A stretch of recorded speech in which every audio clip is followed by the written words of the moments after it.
We live. Give me a minute. I'm gonna just share this into a couple of inboxes and get a couple of people in there. I'll start answering the chat.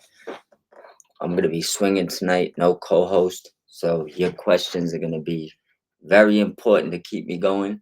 Other than that, it'll be a short live. Just bear with me for 1 second, okay?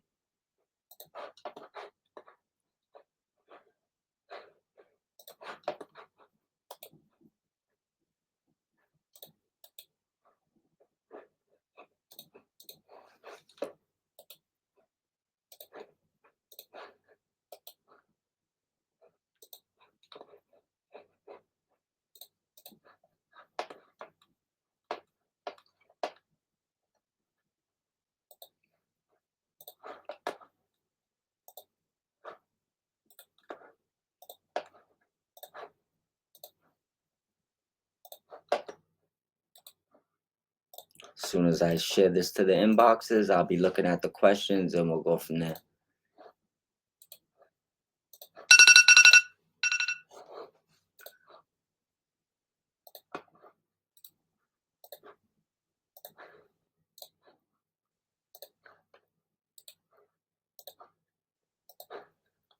All right, but let's just jump into this live stream. See what we got. All right, so waiting for a couple of people to jump in so that way I can answer any questions. Once again, my co-host Took's under the weather today. Hopefully he feels better.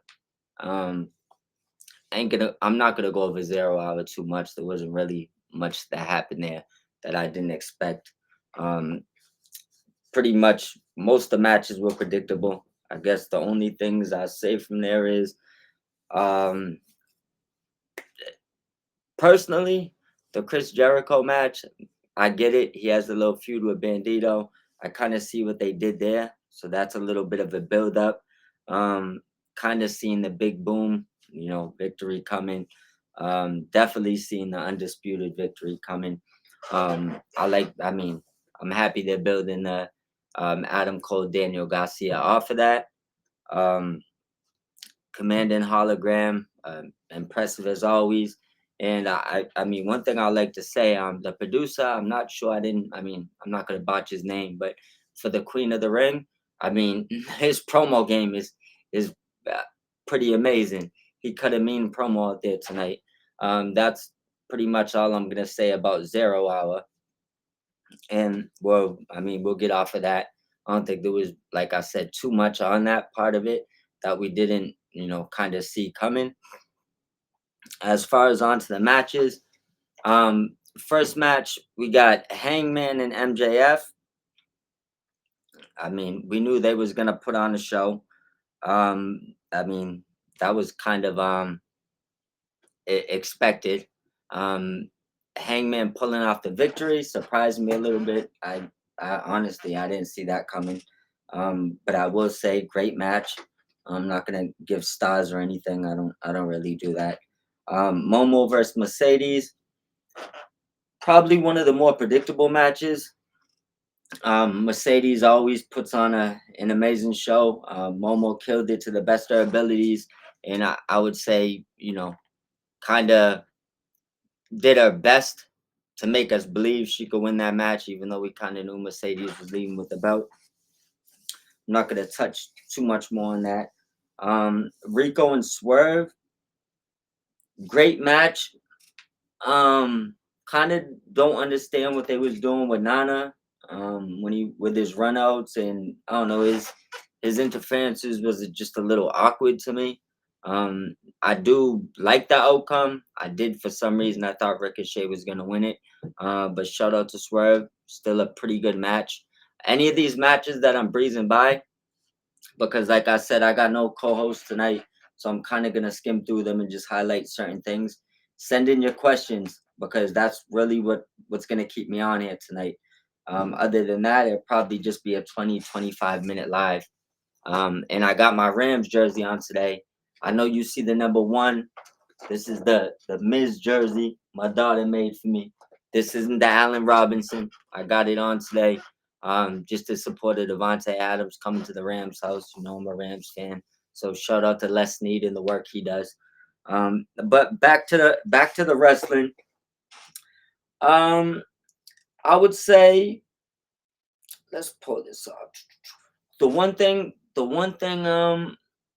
Bear with me for 1 second here. Sorry about that. I got a text that I had to look at. Um, but the one thing I would say about that match is, um, they put on a show which we knew they was gonna put on. I want to kind of see where they go from here if they end it, because I do think there's things going on with Prince Nana that kind of, I just was a little confused with a few things going on in that match tonight. You guys can let me know what you think about that. Um, then we got Brody and Okada. I mean, amazing match. Another one of the more predictable matches. Okada got the win. Not too much to say about the match. I mean, real good match, but we know AEW does that. They had a little bit of a story built into that. We'll see where they go from there. The Outrunners. This is one of the matches I have a little bit more to say about. Um, I would have liked to see the Outrunners get the belt tonight. I predicted them to win. That's obviously not the reason why. I just think was probably the best move for business. I don't think Lashley and Benjamin losing hurts them. I think they had an opportunity. AEW had an opportunity to put something on the Outrunners, put the belts on them, and kind of build a shit ton of momentum off it. I think it might have been a big miss. If they do come back around to and put the belts on them, it's never no guarantee that they're gonna be hot as they are right now. So I think that probably would have been the best bet. What's up, Henry? I seen you jump in. Yeah, with the Prince Nana, I did think he was gonna turn. There was like a part in that match where I thought maybe he's gonna turn on Swerve and kind of give Ricochet the robe. I'll be honest, I was just a little confused with his interferences. It just seemed like they was, I'm gonna turn on you interferences, but then it wasn't. Like I said, it just kind of went back and forth. They must be building something there. I just missed it. But yeah, I am happy Swerve won. Hopefully he does win that dynasty, especially if they don't give us nothing else with the Death Riders, because at this point I think it is kind of dragging on without giving us some sort of explanation. I mean, or just pop the briefcase, put the belt on Moxley. Like we could give him a reign, and then he loses the belt. But kind of similar to the Swerve situation, I'm a little confused on what they're doing with Moxley. But I would love for Swerve to get the belt. Um, Shocking win by the Outrunners would have been the way to go. Best for business. Yeah, absolutely. I don't think that it would have did anything for Lashley and Benjamin to drop those titles. And I think that they could have literally built, um, you know, big stars, which they're already on their way there. But for the Outrunners, it would have been huge for them to leave with those titles. And Lashley and Benjamin could have went off to bigger and greener pastures.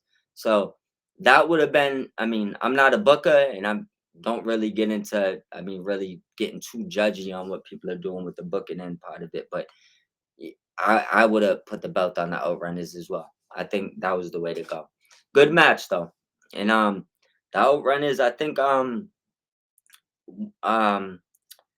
the other day we kind of touched on the podcast. The Outrunners make you feel like you're a kid again watching them. So not only do you kind of get a certain vibe with them, but they'll build you. I mean, they're the ones that's gonna pull in eyes because I mean, you see, they kind of got that 80s, 90s vibe to them. So that's the route that I would have went. Just my personal opinion.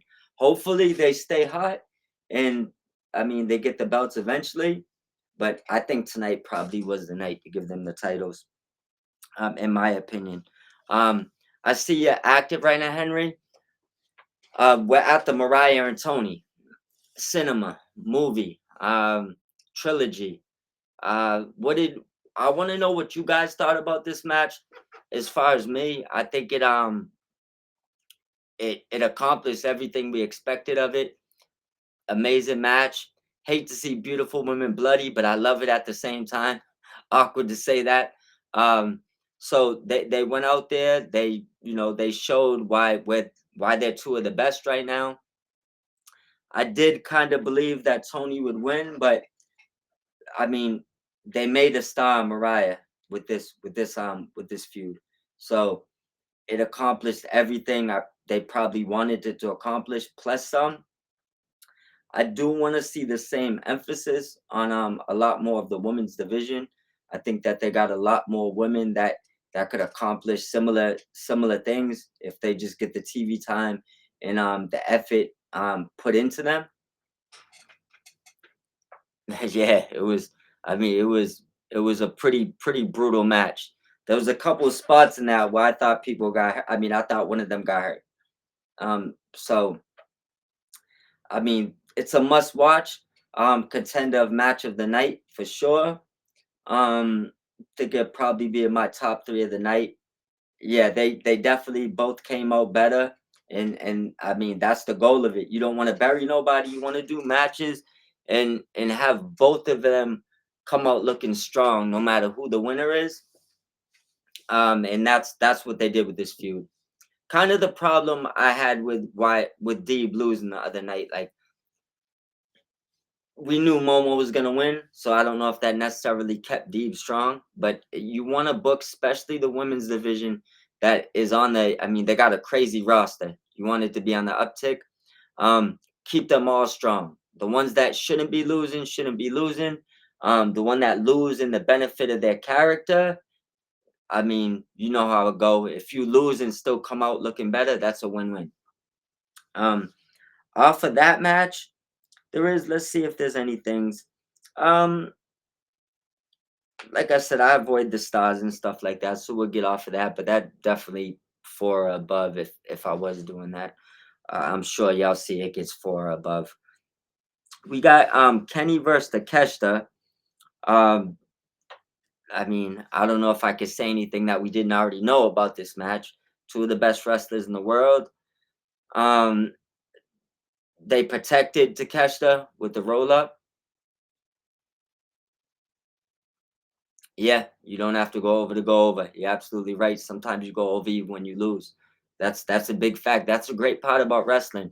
So a lot of it is in the booking and what you do with them. I mean, if you book people right, losing literally doesn't matter at all.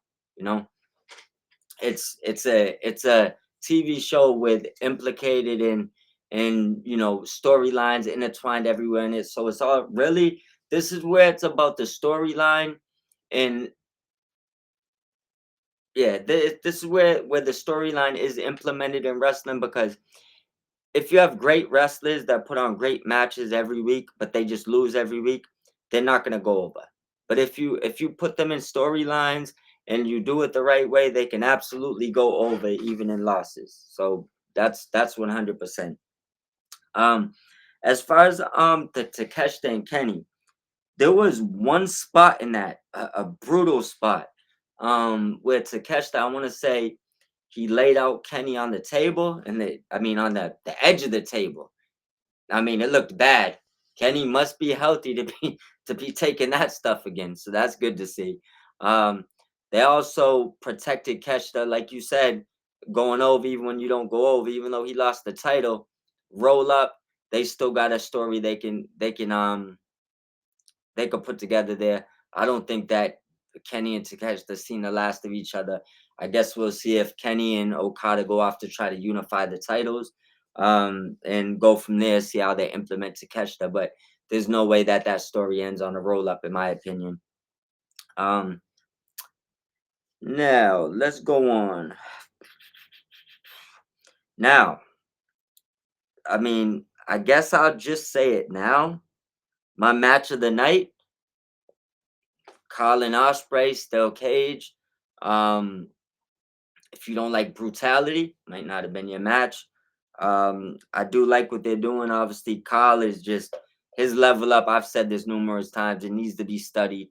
Whatever game plan or regimen or whatever they put him on, he, I mean, the way he's transcended in about like a year is ridiculous. This isn't the same kid from Aussie Open that even I mean, big fan. I was a big fan of Aussie Open and NJPW and wanting them to come to AEW, but this isn't the same kid no more. So I see they're trying to find what to do with Mark Davis, but that tag team is not in question no more. There's no way that ever happens again, right? In my opinion, unless they want to send Carl Fletcher backwards. Um, the match, I mean, holy shit! Throw your match of the year candidate for sure. I mean, you're probably gonna see a bunch of stars through the roof. You're gonna see a lot of people saying match of the year. Um, I mean, Spanish Fly from from the top of the cage. I, Osprey picks up the victory, but once again, this is one of those matches. I don't know if it mattered who won. They both won.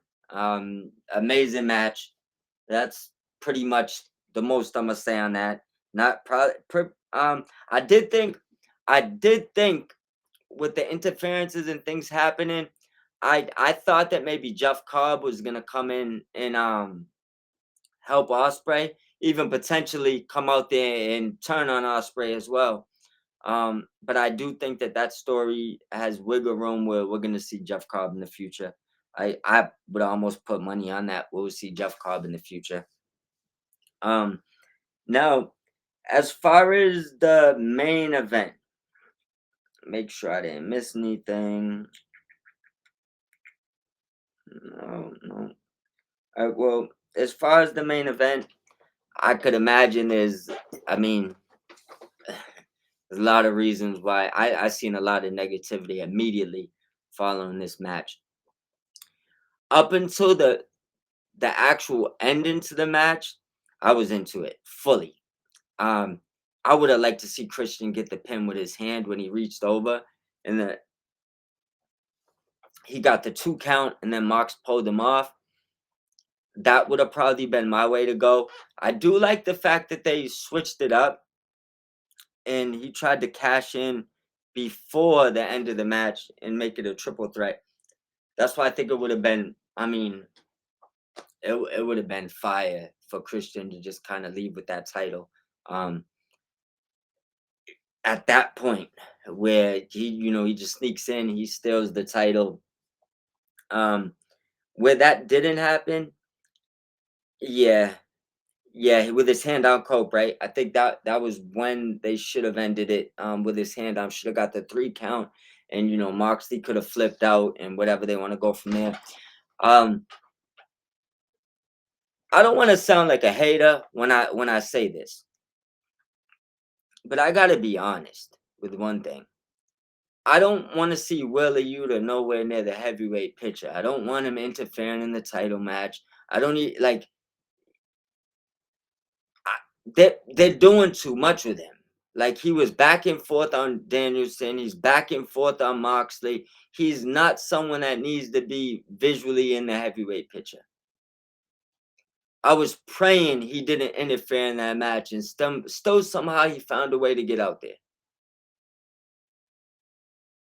Christian feeling like, yeah, so what? I do think it was a bad choice. Um, yeah, first ever cash in. Um, I mean, it's not the worst thing in the world, but I think the opportunity was there. Like me and Henry said, when when he was when he had his hand on Cope and Mox was choking him out, they should have let him pin him, right? Maybe pin simultaneously when they're saying he passes out or something, but just no surprise, no nothing again with Moxley, the Wheeler Yuta interference, um, which a lot of us didn't want to see, right? Um, it leads to another big bowl of nothing. Like Moxley left with the belt, no big surprises again. We still don't know why the title's in a briefcase. We still don't know why he's talking in riddles. Like, just pop the briefcase and wear the title at this point. So that way I don't got to worry about if something's coming from the back because it doesn't look like anything's coming. It truthfully looks like there's no direction with that storyline. And that's not me throwing shade at it. I love AEW and I want it to turn around. But Christian was probably the way to go. If and I would say that was probably, I mean, obviously not counting 0 hour, probably the least satisfying match of the night. Now, Portland is burning said never expected Moxley to lose before All In, but I figured Christian would carry the contract until then. I'm disappointed that they went that way.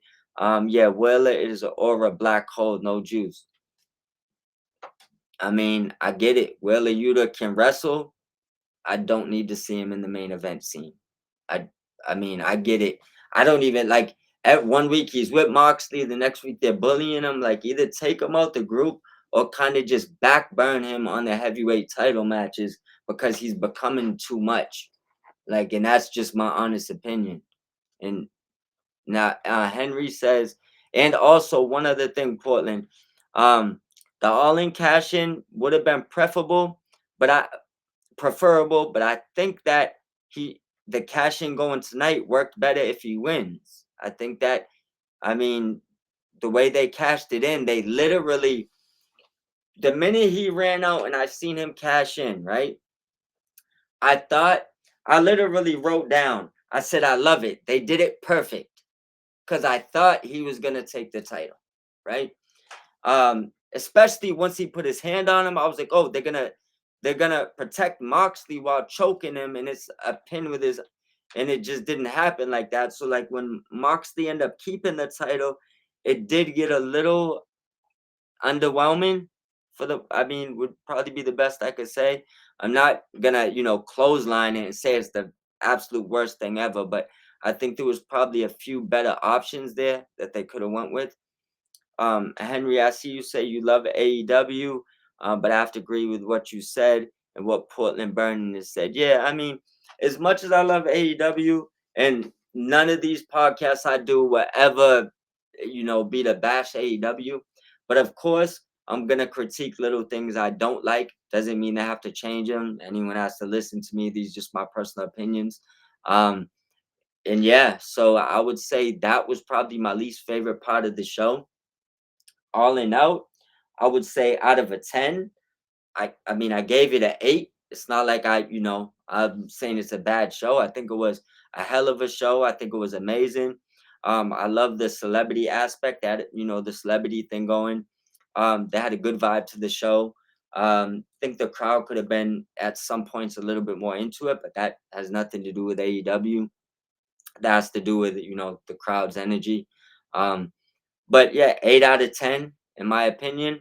I think that if they would have knocked it out of the park with that main event, not saying, I mean, whoever won, whether it's Christian, Edge, Moxley, just if maybe it was done a little bit better, I think they could have pushed that closer to a 9.5, maybe even got a 10, depending on how the show went out. Um, One other thing that I didn't, the main event part, I was expecting a switchblade turn. I don't know if the briefcase shot was, on purpose, on accident. They might be still building something up there. I did expect a little bit more, maybe a switchblade. We didn't get that. But I would also say don't ever underestimate the fact that sometimes sometimes it don't work out in their benefit, right? What I'm about to say. Um, but they do like longevity. So if you notice in a lot of their stories, it sometimes it carries on a little bit longer than people may like, and then they'll catch you off guard with something you didn't see coming, or they'll leave for a little bit and then they'll get back to it. And they're not the only company that does that. I mean, there's other storylines and other companies that have been going on for 4 or 5 years, same storyline. So sometimes you just gotta kind of get on the boat and take the trip with them and see where it goes. And I mean, give them a lengthy period or a certain amount of time to figure out if you're really rocking with the story or not, because you might leave a story thinking that it's not for you, and by the time they reveal it, you're realizing that story absolutely was for you. So sometimes it is just about timing. But I think they may have rushed that ending a little bit, especially with Christian's cashing. Now, Yep, absolutely. We got to talk about the good and the bad, Henry. I don't want people to think that we're just over here, just swinging pom poms. I'm based just to talk. I'm mainly here to talk about AEW, but yeah, we definitely put things we don't like out there as well. 8.5 out of 10. Yeah, yep. I think the main event is what brought it down to an 8.5 as well. Pretty. I mean, overall, real good show, but you gotta hit in that main event a little bit harder than that. And then I see Portland says you're preaching to the choir. I love AEW. It's okay to criticize things you love. Yep. Sometimes people have a big problem with you saying something, even though it's just your opinion. A little bit of constructive criticism, people think you're attacking them. But yeah, you gotta be able to speak your critiques and be able to get it out there without it being a problem. I seen you was at Wrestle Dream and Mox one. You love the performers across the board. But yeah, of course, if you spend your money or time on wrestling, whether it's going to shows, merchandise, even just weekly television, you absolutely have a right to say your criticisms. It doesn't mean that people have to agree with them, but you absolutely get to say them, and people shouldn't have a problem with you speaking your opinion unless you're getting disrespectful. That's when it kind of gets crazy. Like, if you don't like my opinion, that's fine. Say what you got to say. Don't come and attack things, because there's certain words that is gonna set people off.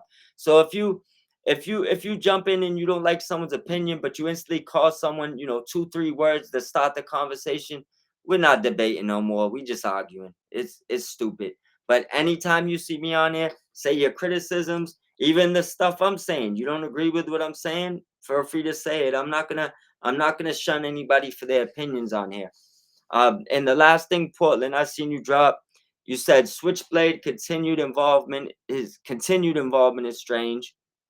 Um, Obviously he already murked Whaler. You don't know what else there is to do for him in the do with the Death Riders. Face to face feud with Cope seems unlikely.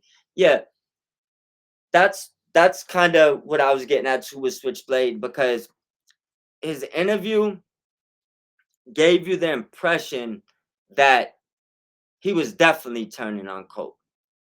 It didn't. I mean, he came out, he was banging on the Death Riders. He did accidentally hit him. We don't know how accidental that was. Um, we also do know how Mox kind of feels about the other Death Riders. So it's like, I wouldn't count out that him and Jay White got something going on. Um, it just doesn't. It's not. It doesn't seem clear at all right now with that. So I would say I don't see Cope versus Switchblade unless they plan to. I guess Cope getting mad over him hitting him and thinking it was on purpose. Maybe they play something off of that. I don't know. But it looks like Mark's going off to fight Swerve eventually. So I mean, I wouldn't count Switchblade and Cope feud out the question. Um it I mean, to go from where we was at to there, it does kind of seem like a stretch, but I mean, where else do they go? What would they do while Marks and Swerve are feuding? So they gotta have something for Switchblade and Copeland. Maybe something that intertwines Christian, Copeland, and Switchblade. Maybe it leads up to like a triple threat or something over there where the winner gets back into the title picture. Um, I'm not 100% sure, but yeah, you would. I mean, your guess would be as good as mine right there. Yeah, that's another thing that, I mean, it's fine with me, I guess, if you if you ended Bullet Club Gold, at least let me know. That's one thing that I would say. I guess I'm fine with it. I don't know. I mean, maybe New Japan didn't want too many Bullet Clubs. I don't know. It's kind of was funny that they never did a Bullet Club versus Bullet Club feud at Forbidden Door when that seemed like a money maker main event match. Um, so I guess it's not out of, it's not something you could say it's not happening that they broke them up. But they're also, I mean, I guess there could be a reason for it, but since the Guns came back, I know Switchblade did he did the ad libs for their promo when they came back, or their video package. So I did see that. But they haven't had no interaction.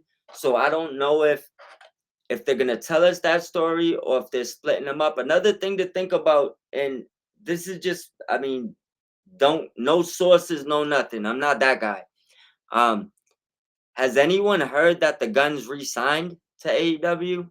Because last time I knew, I mean, they were still running off their first contract, and I know that their look, their aura, their image, they would have heavy interest in numerous markets if they was ever to become free. Um, Almost makes me guess that if we don't see an explanation and we don't see them pop back up with Jay White soon, there's only two things that I could personally guess is they're waiting for Juice Robinson to come back to get the band back together because I know he's injured, or they might be running on an expiring contract and not fully committed. And I mean, if there's potential they might leave, could be a reason why Jay White's not really with them right now until that situation is resolved. These are just, like I said, guesses, just guesses on my part. Now, during, I see you, Henry. You said, can you add something? Absolutely. During the Monet match, Billy Starks was taking notes. I hope this leads to Athena beating Monet at All In. No, it's not off topic. I want you, any of the matches, bring it up because I finished my recap, so we could talk about any match and anything you want to do. Jump anywhere you want. Um, but yeah, I did like that part, and I like the fact that Billy Starks is um popping up on not just AEW TV now, but I mean pay-per-view. We're seeing her. She has to be taking notes for Athena. And I think, I mean, it's got to be the way to go. If not Athena, who is gonna beat Monet right now? I mean, there's she's got to be the person. And then if Athena goes there, then I guess there's probably a few ways you could go because you could have Mariah go down and stop feuding for the TBS title. Um, and you could push Mercedes up and have her feud with Tony Storm for the women's title. So I would say Athena's got to be the one. If it's not Athena, my long shot would be Camille shows back up and takes the TBS title at least for a little bit. But that's my long shot guess because that one, if Camille really just left to shoot TV and she's not angry and there's not nothing going on there, the way her and Mercedes ended, she's the perfect person to take the belt off her. So my guess would be Athena and long shot Camille. Um, yeah, I see Portland said he hopes you're right. Yeah, a lot of people is pushing for Athena. It's time for her to step up to AEW. I love what they did with her, with giving her like, the longest title reign in Ring of Honor history. And I mean, she was for a while. Ring of Honor has gotten a lot better, I would say recently. But for a while, she was one of the only things to watch on that show, and she was rowing the boat with one paddle by herself. What she's done with um, not just Billy Starks. Um, my favorite Ring of Honor person is Red Velvet. That's hands down my favorite wrestler in Ring of Honor.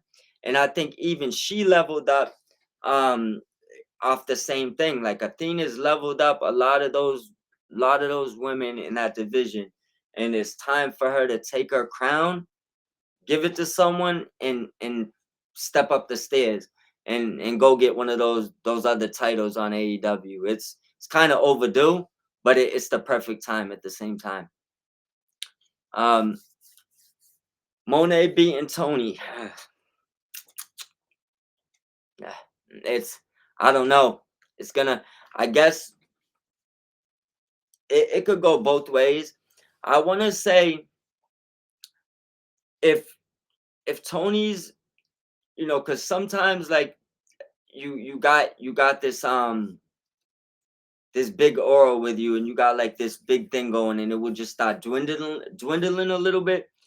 If Tony stays as big as she is right now, I think we'd see something similar, like Monet beats her, and then eventually it finds its way back to Tony. Um, I think that would be the one feud that Mercedes don't end up on top of, out of the feud she's been through. Um, so I would say they probably would get 3 matches, and I would say Tony would probably end up on top on that one. Just my guess. Yeah, yeah. Don't worry. There's so many things you can pop up. There's that roster is crazy. There's a lot of people you forget about. Like the thing is, at any given time, they could post someone off the bench, and in 2 3 weeks, have them prepared for a title run. That's where the consistency comes into in the booking. Um, a lot of people been kind of bashing AEW lately for not re-signing contracts and certain things. What people gotta understand is, first of all, he honored majority of those contracts. The release, Tony, I'm talking about the releases was mainly. I mean, there was a few of them that I kind of can't speak on, and even the ones that I'm gonna speak on, I don't know in certainty what happened. But I would say a lot of the releases that we've seen from there, like the Marrows, um, Malachi, I know it didn't re-sign or didn't renew the contract, that option, yes, so they kind of mutually agreed. But like the Marrows, the Ray Phoenixes, um, the Ricky Starks, these ain't releases. These guys, well, they're releases, but these guys wanted to leave. And I mean, it's if a guy wants to leave, and don't get me wrong, I'm happy where they popped up. I want them to do great. I'm gonna be a Ricky Starks fan, and I don't lose fandom because someone leaves a wrestling promotion. It's just silly to me when people do that. But those releases are a little bit different from when you just come to somebody and say, "Hey, um, I'm getting rid of your check and throwing you out to the curb. You got to find another job." It's not the same. Like when someone wants to be out, like I get why he held a couple of those contracts a little bit, but I also fully agree and support why he let these guys go. You don't need to hold on to people that's not gonna make your business better, especially when it's costing you money. And I don't mean that they wouldn't make the business better by wrestling. These are amazing talents, but if you're not using them and you can't get on the same page, the logic just kind of isn't there. It's better to let them go, find greener pastures as you do the same. Spend that money on, I mean, Mike Bailey, or um, they have more money to spend on other things. So that would be my take on that. Do you guys have any more questions before we sign out? Before I sign out, sorry, I'm used to having a co-host.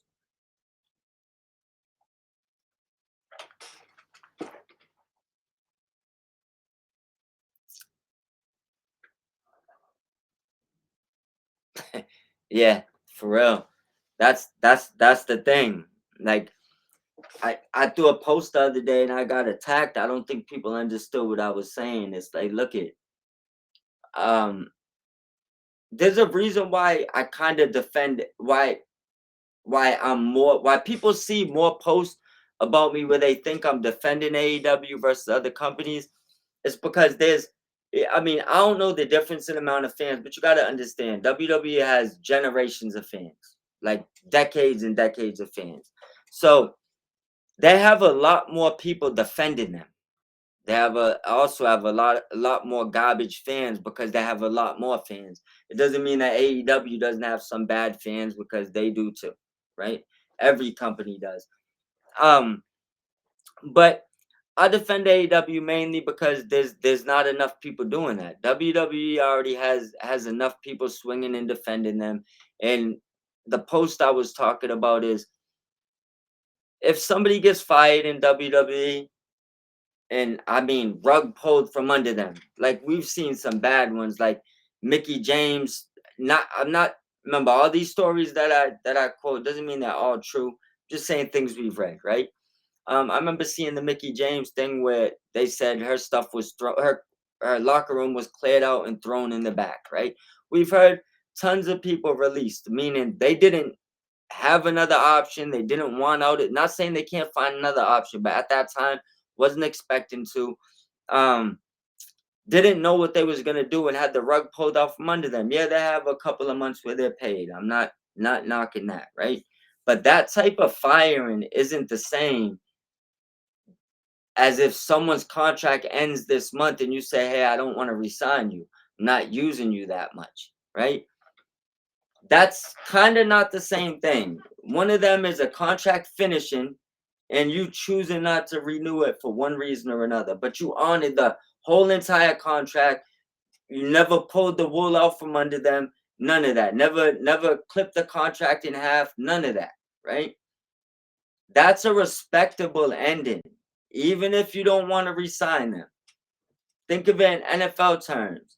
If you sign 4 years and they honor 4 years, right? And they choose not to resign you, are you going to be as hostile or feel the same as if they signed you for 4 years and after 1 year cut you and 30 million evaporated that you thought you was going to get? It's not the same thing. One is a firing and one is a parting ways.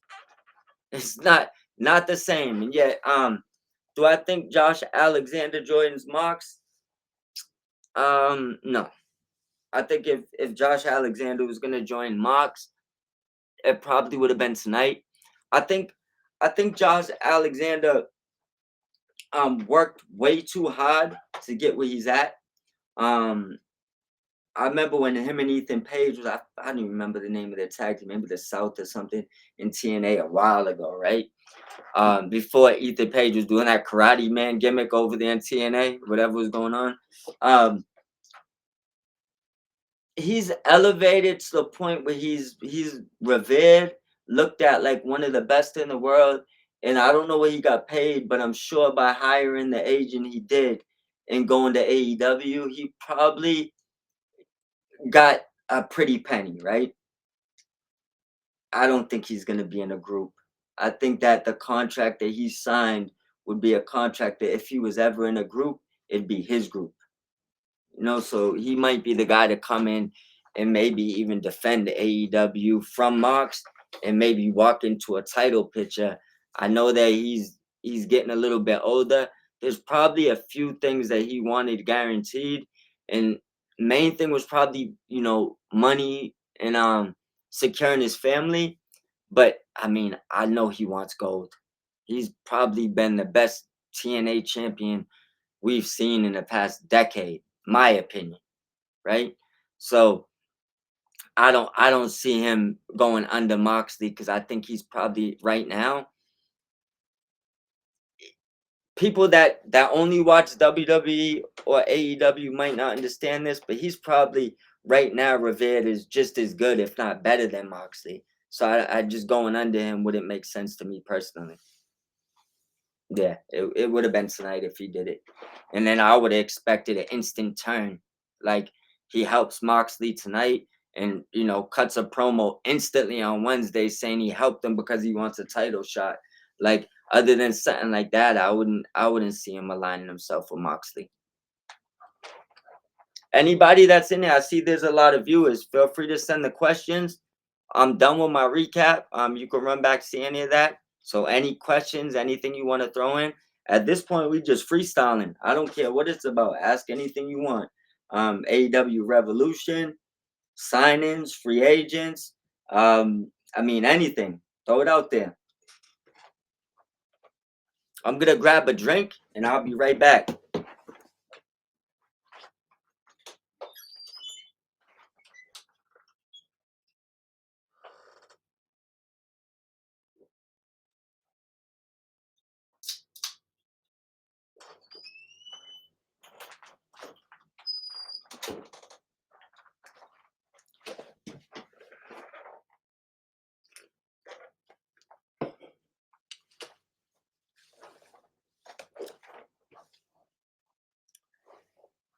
Who wins that dynasty? Swerve or Mox? Swerve's my favorite wrestler, so my heart, I want to say Swerve. Um, I it sucks, but I'm gonna say the same thing. Why I picked um Mox to win tonight. I believe they have a story. I can't explain because I'm not in the booking. I'm not in the meetings. I don't talk to any of these guys on the phone. Right? I can't explain why it's taken long to get to what we supposed to get in this story. But until we get there, I don't think Mox is losing this title. I honestly don't believe that Tony Khan or any of their creative are too worried about what we say about this story, and they shouldn't be. So, if they have a game plan that says they want this story to end at All In, they'll drag it as long as they want. They'll pick it back up, and they'll have cold spots, and they'll pick it back up as many times as they want to till they get there, because that's, I mean, whatever their game plan is, that's their game plan. We don't know what their game plan is. So until that is revealed, and that's because I'm giving heavy respect to this. I don't think this is just a freestyle game plan with no plot, no ending. It just wouldn't make sense to me. So I'm not expecting Swerve to win. I'm expecting Ricochet to cost Swerve that match the same way that I was expecting Swerve to cost Ricochet the match if he won. Um, I think Ricochet and Swerve is going to be feuding for a bit longer. This title opportunity is, obviously going to happen in between that, but I'm pretty sure that Swerve's leaving without the title and is going to be dealing with Ricochet for a little bit, maybe even a Prince Nana turn where he actually gives Ricochet the robe and decides to go with him eventually. But I'm thinking that the awkwardness in that match, there's something that got to be played out there, and that would be my guess that Mox leaves with the belt. Oh yeah, I know. For real, absolutely. You know what I'm saying? Pepsi Phil's still that guy, man. The guy's an absolute terror. But I mean, look it. He's one of a kind for sure. Just like the soda. Hey, advertisement.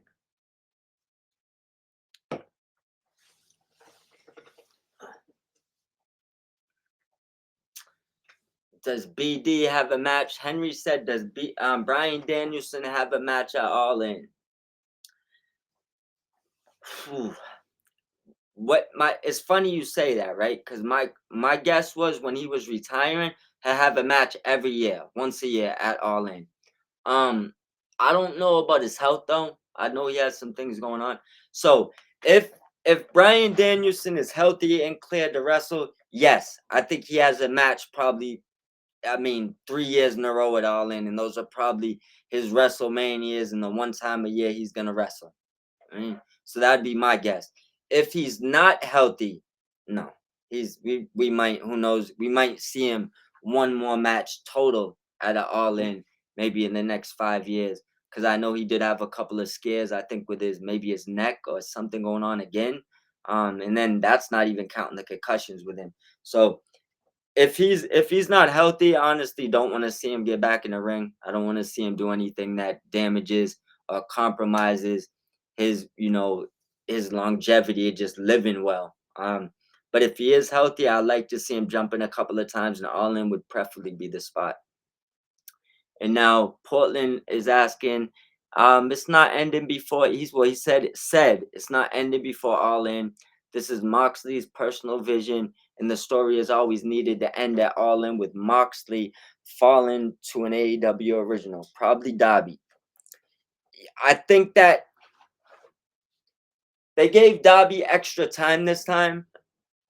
I know it's probably because, I mean, I don't know how the kid's ever healthy. He's a goddamn maniac, right? Um, but I think that if he climbs Mount Everest and puts an AEW flag on the top of that fucking mountain, pot in my language, just hand him the belt when he comes back. Like, I don't know anything else you could do to show how much you love a company than to put a flag in the top of Mount Everest that I don't even like looking at in pictures. Like, so yeah, I mean, if Dobby is back by then, and and everything lines up and everything, they already kind of planted the seed and then had him disappear. I mean, he could show back up looking like, he just came off the mountain and go with the title. So absolutely, I think he could be definitely one of the guys to do it. And then Portland said, I think Brian is probably one of the several people that runs out to help Dobby fend off other Death Riders so Dobby can win the big one. No match until later this year. Yeah, I would say something like that too. I mean, even if Brian Danielson never wrestles again, which I mean, God forbid, right? Because I definitely want to see more. There's a few more matches I really, really want to see of him. I'll touch on that another video. But regardless, we'll see him in AEW again. I know that. I mean, whether it's just pop ups or he takes like, I don't want to see him in a general manager role personally. I mean, but I'm sure we'll see Brian Danielson again. He can't stay away from wrestling for too long. Also, follow me on all social medias, Twitch, Kick, Twitter, YouTube, at Mob Squad 508. I think Twitch is the only one that's different. I think it might be at Hoodstar Spades 82. So it's HOODSTARSPADES 82. That's my Twitch. All the rest is at Mob Squad 508. Anybody, if you want me to shout out any of your pages, I'll do a few shout outs. I probably got about another 10 minutes before I jump on or jump off, excuse me. And if you have any other questions about anything, feel free to shoot them out. Remember, free agent questions, signing questions. I mean, we could talk about other things. Don't feel like you can only ask AEW questions. I'll shoot other questions out there as well. I watch every company. It's not just AEW. But once again, I'm basing my podcast on AEW because I feel like there's just too many grifters that are out there that just do content to bash AEW because they know that's kind of like the popular thing to do. Or you make the thumbnail that says AEW's dying. And even if you're not talking about them dying, it kind of gets you the click. And I do get all that, but I promise you, you ain't gonna never get none of that from me. I'm here to just keep it real for better or worse. No clickbait, no bullshit, none of that garbage stuff. And I ain't saying no names and not pointing out nobody specific, so nobody takes that personal. Just talking in general. Visual Lee said he said he'd be at All In. Who knows what he'll do? He didn't say so, or he didn't say. Yeah, I believe. Brian is probably one of the several people that runs out. We said that. You said that he said he'll be at All In. Yeah. Um, I'm not sure if I remember when he said that he'll be back soon. I could be getting my timelines a little bit mixed up, but I know that there was like maybe like a time after that last match where he said he didn't realize the extent of his injury, and I didn't really follow up too much on it personally and didn't see much more about it. So I mean, like I said, it just kind of comes down to his health, but I do think that he'll be there. As far as what he does, that's, I mean, kind of another question. And Portland said that he feels like his return match will be a 1v1 with Wheeler, and they'll probably put Wheeler over. Please no. Like, just please no. I mean, like, I I don't, like I said, there's a small, there's a reason why I say what I say, and it's not to knock Wheeler Yuta. Like, Wheeler Yuta's an amazing wrestler, and they've done a lot with him, and they've tried a bunch of different things with him to kind of, but it's to the point where I feel like they're pushing him on you sometimes, right? Um, Wheeler Yuta, I just go out there and say it. I don't think it works with the Death Riders. I just don't think that he works with them. Like, if you would have took him out of the group, and like really give him time to build up without, kind of forcing him on us. Like if, and I'm not saying send him down to Ring of Honor at all right now because it's too late, right? But what I am gonna say, just reverse for a second, right? If you would have took him a while ago and separated him out that equation and had him go on a tear in Ring of Honor and gave him the Ring of Honor heavyweight title and really built him up the proper way, I see he's getting bigger. He's got the beard, like he got a better look now. He got better gear. Um, I just don't think that he's around superstars. We're talking about Moxley, Claudio, Pac. It works with Marina, the way they're building him up. Um, Wheeler Yuta, it's kind of ran his course in that group. That's just my personal opinion. Like I think he's a baby face. I don't know if the bad guy image suits him, as much as being a baby face. Um, I also think that if you move him down the card, you can do real things with him. Like right now, he just looks out of place with standing next to Moxley. That's just my personal opinion. I could, like I said, I know there's other people that probably have completely different opinions and is gonna take this and chop it and act like I said Willie Ute is the worst wrestler in the world, even though I said he's a great wrestler. I just don't, it's like you have an all-star basketball team, but the shooting guard is a rookie that don't he's just new. He don't really he's awkward next to these all-stars, right? And that's kind of what's happening to him. And they keep throwing him in the corner and then they build him up and then they throw him back in the corner. It doesn't work. Get him out the group, in my opinion. If you prove me wrong, you prove me wrong. But that's just one of the things I would say about that. But I'm getting ready to close out. And everybody have a great day, a great night, excuse me. Thank you for tuning in. I'll probably be back with some lives throughout the week, but I'll definitely be back with Took Timbo. Follow at Took Timbo on YouTube, subscribe, Twitter, all his pages, the same thing at Took Timbo. We'll be back every Wednesday and Saturday night with Dynamite and Collision recaps. If you have any questions or you ever want to build with us, like I said before, I'll jump on your podcast. Don't think because we have one, I won't jump on yours. If you ever need us to feature, our inbox is always open. But y'all have a great night. And thank you. Great. Thank you for the interaction, Henry. Thank you, Portland. Thank you, Visual. With no co-host, use my co-host. I'm gonna need yous every time. Any of you guys ever want to jump on live, send me a DM. Just get your setup going. I'll send you the invite. Feel free to jump on and say what you gotta say, build your pages up. And everybody have a blessed day. Thank you.